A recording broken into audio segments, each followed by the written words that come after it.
کسی کا باپ بھی انتخابات کو نہیں روک سکتا، اور عمران خان کے ساتھ قوم کھڑی ہے، اور پاکستان کے ساتھ اس وقت جو حالات بیت رہے ہیں دنیا کو فکر ہے۔ آئی ایم ایف کہہ رہا ہے کہ غریب کا گلا گھونٹا جا رہا ہے اور بڑے لوگوں کو سبسڈی دی جا رہی ہے۔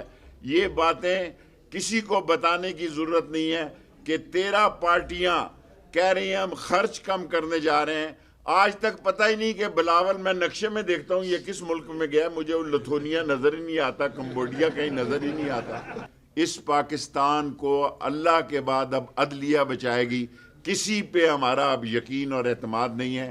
13 پارٹیاں اس ملک میں الیکشن دشمن ہیں، اکیلا عمران خان الیکشن کے لیے کھڑا ہے۔ شیخ صاحب، کل وزیر اعظم نے وفاقی کابینہ میں کمی اور ملاحظ میں کمی کا اعلان کیا، آپ بھی تنقید کرتے رہے بڑی کابینہ پہ۔